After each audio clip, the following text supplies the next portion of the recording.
You are watching. Pause. We pause for a second or two.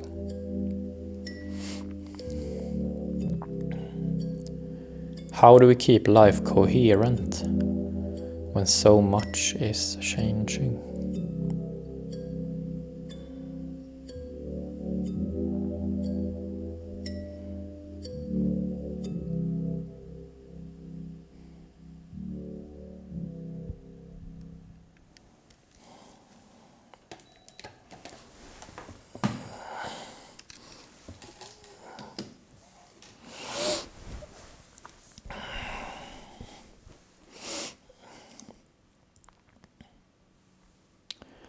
This is episode 268, Genes and Memes.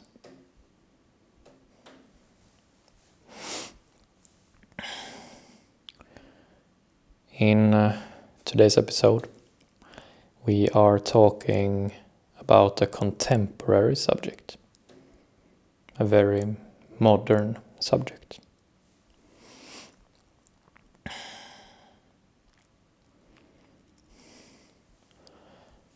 We have grown more accustomed to seeing public discussion and application about genes and memes.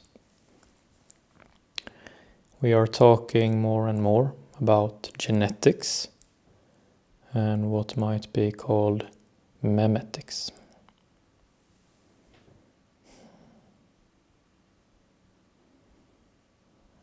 So today we are taking help from another source of information. We are making use of this book, The Selfish Gene, written in 1976 by Richard Dawkins.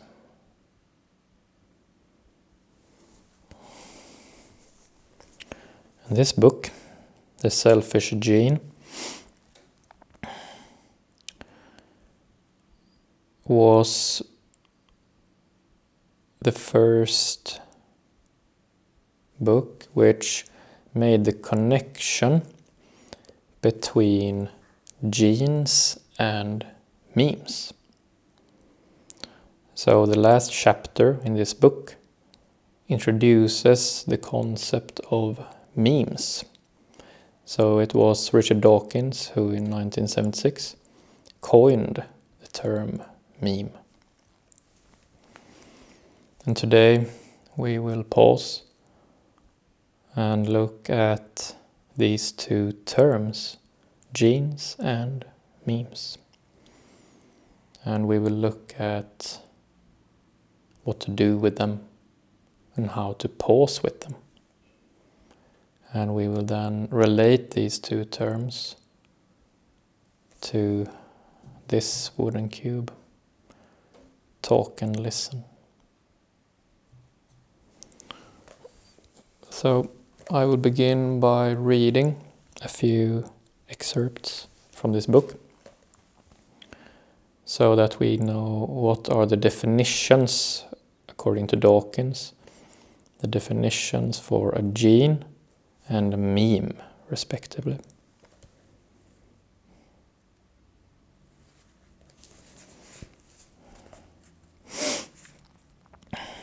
And he writes like this: I shall argue that the fundamental unit of selection, and therefore of self-interest, is not the species, nor the group, nor even strictly the individual. It is the gene, the unit of heredity.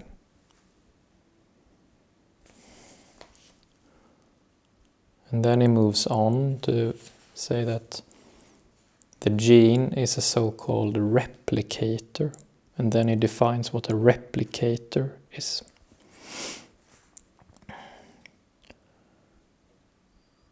At some point, a particularly remarkable molecule was formed by accident.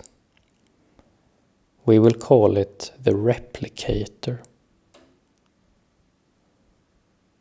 It may not necessarily have been the biggest or the most complex molecule around, but it had the extraordinary property of being able to create copies of itself.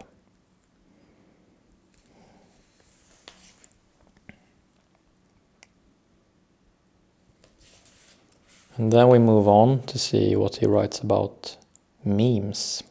So first, this was genes, and now memes.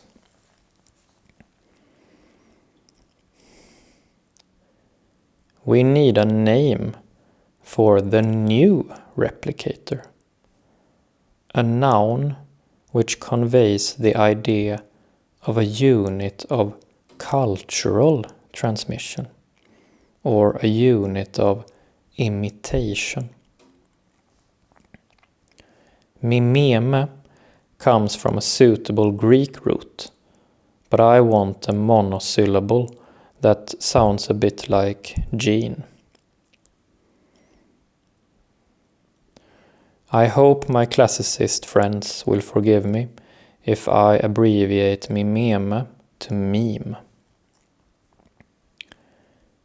If it is any consolation, it could alternatively be thought of as being related to memory, or to the French word meme. It should be pronounced to rhyme with cream.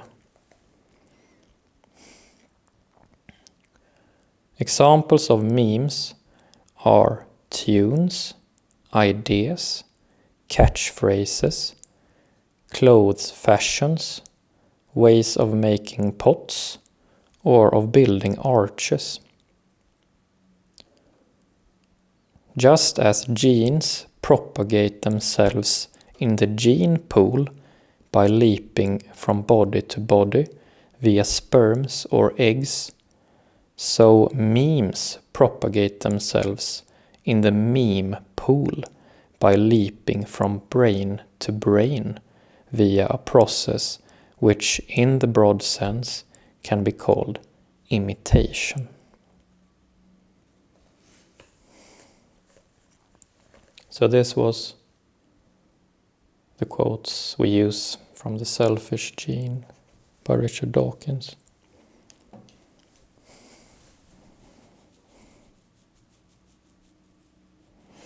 So what we will do today is that we will relate these quotes about genes and memes to this one. Talk and listen. And this is a skill. This is a skill that is specific for our worn out situation. So this is a skill to make sure that whatever we are looking at, whatever we are dealing with, we do not become worn out by it. That's what we don't want, to become worn out unnecessarily.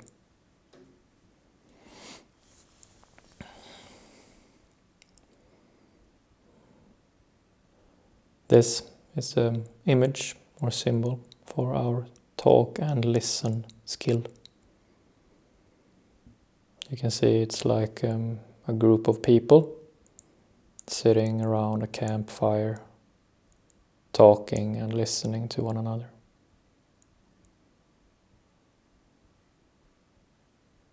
It's a very powerful image, very constructive image.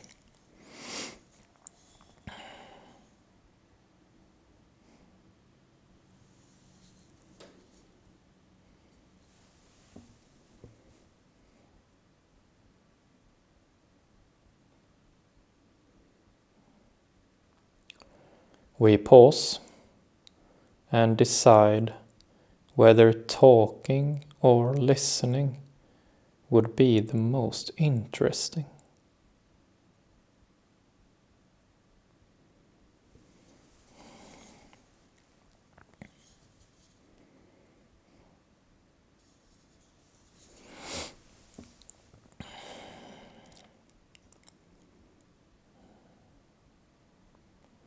Talk and listen is how we refocus as a pair or group.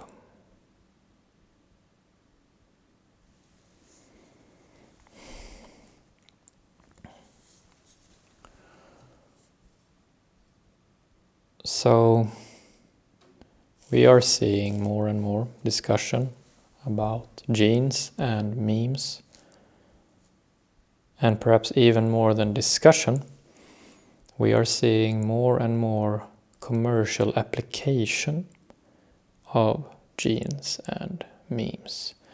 We are seeing more and more technology and products being introduced based upon genes and memes.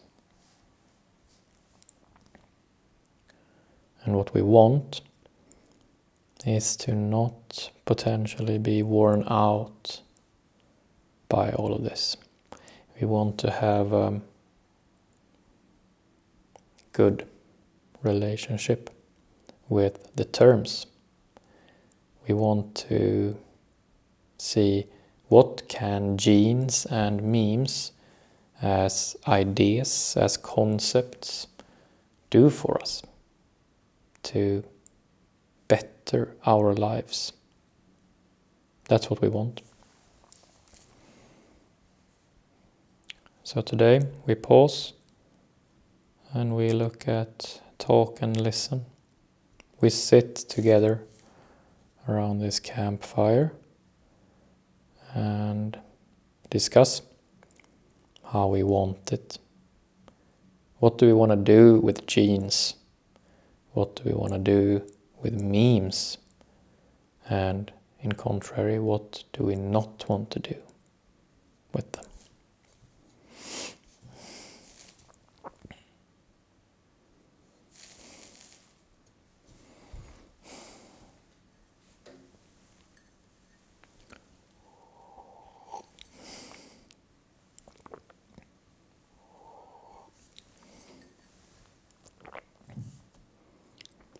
Okay, so this connection between genes and memes have thus been around for 50 years, since 1976 when this book was written. And in today's age, we all have different associations, what we think about when it comes to genes and memes. When it comes to genes, right now there is a lot of discussion and technology about what is called mRNA technology.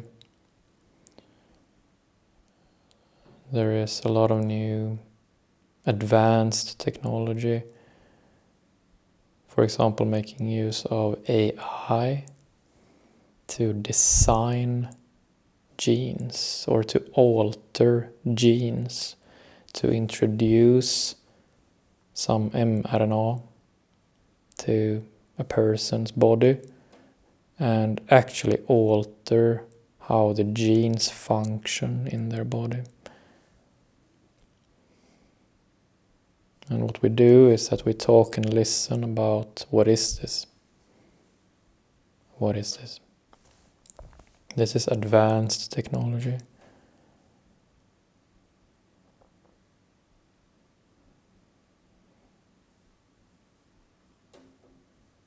We also talk about genes a lot when it comes to sickness and disease, and to deficiencies and different impairments, physiological difficulties, cancer, immunodeficiencies, diseases, all kinds of different physiological states. And all of this is packaged in this sort of gene language. It's like a language of genes. These replicators, as Dawkins calls them. These replicators that through heredity replicate themselves from body to body, from parent to child. That we inherit these genes from our parents and pass them on to our children. And then now we use these new technologies to step in. Step in, if you will, between parent and child and alter genes, alter the units of heredity. So we sit down around the campfire to talk about what is this? What is it that we're really doing here? So that we may have a chance to pause and see how we feel about it. Could be good, could be bad.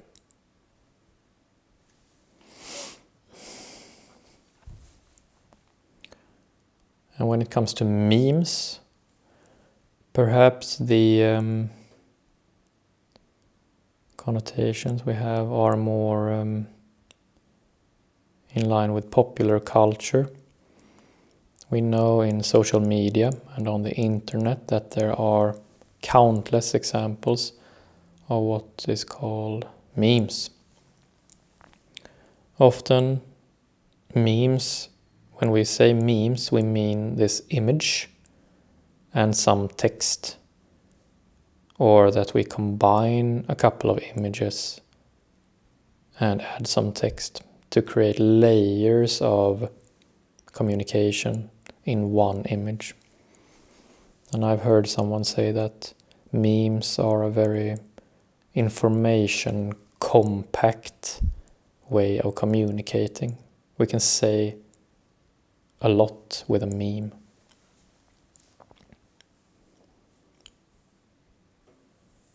And that memes, like genes, like Dawkins said in his book, have the capacity to replicate themselves, make copies of themselves. So I may choose to share a meme, an image with a text on it, and then you see it and you share it further. So the meme is sort of making replications of itself. It's making copies of itself and spreading. From brain to brain, as he says in the book. And again, we pause and we talk and listen about what is this new phenomenon where these memes are spread like this. Who is spreading them in the first place?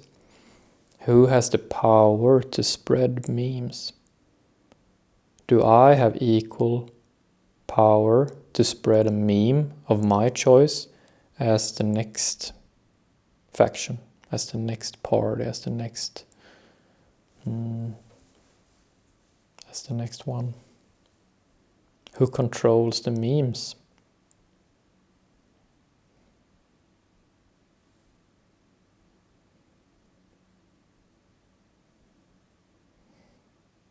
And that memes are said to be units of culture.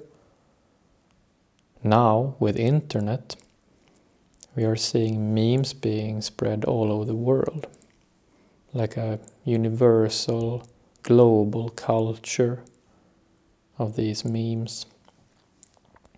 What does it mean to have a global culture? Again, we sit down around the campfire and talk and listen how we feel about it.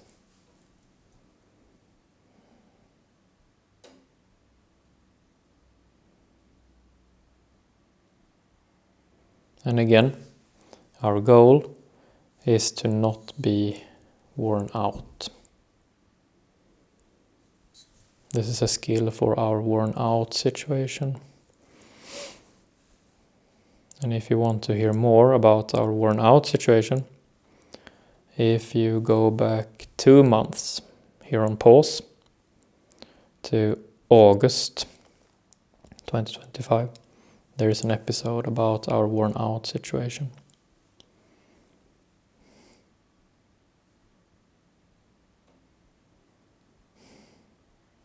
So my ambition with today's episode has been to open up some kind of talking and listening about genes and memes, because we're gonna see more of them. There will be much application resting on the concepts of genes and memes. Genes when it comes to our bodies, our persons, and memes when it comes to our culture. Bodies and culture.